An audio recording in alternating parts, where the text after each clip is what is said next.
Pension പരിഷ്കരണ report തള്ളിക്കളയണമെന്നാവശ്യപ്പെട്ട് സഹകരണ പെൻഷൻകാർ വ്യാഴാഴ്ച കളക്ടറേറ്റും മാർച്ചും ധർണയും നടത്തുമെന്ന് ഭാരവാഹികൾ മലപ്പുറത്ത് അറിയിച്ചു. ധർണ വി ശശികുമാർ ഉദ്ഘാടനം ചെയ്യും. അതിന്റെ 2016 തന്നതാണ്. അതിനുശേഷം ഒരു 100 മാത്രമാണ് ഈ ഇത്രയും കാലത്തിൻ്റെ അടുത്ത് ഞങ്ങൾക്ക് അനുവദിച്ചിട്ടുള്ളത്. അപ്പോൾ ഇതിനെതിരെ ഈ കമ്മീഷൻ റിപ്പോർട്ട് തള്ളാനും അതേപോലെ തന്നെ ഞങ്ങളെ DA നിർത്തിവെച്ചു കഴിഞ്ഞ 2021 മുതൽ അതും പുനഃസ്ഥാപിച്ചു തരാനും കൂടിയാണ് ഞങ്ങൾ പ്രശ്നം തരുന്നത്.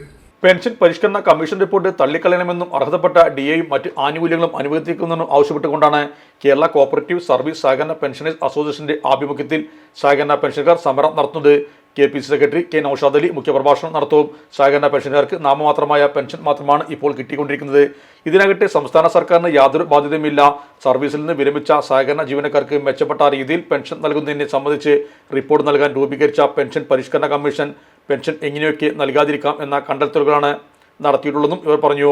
വാർത്താസമ്മേളനത്തിൽ സംസ്ഥാന സെക്രട്ടറി K. കുഞ്ഞിക്കണ്ണൻ, ജില്ലാ secretary P. Ahammed Kutty, president TK Jayan, vice president M. Sarala, സംസ്ഥാന എക്സിക്യൂട്ടീവ് കമ്മിറ്റി അംഗം K. ഗോപിനാഥ് എന്നിവരും സംബന്ധിച്ചു. Sahara golden diamonds, Kottappadi, Malappuram. Phone 9744 912 916.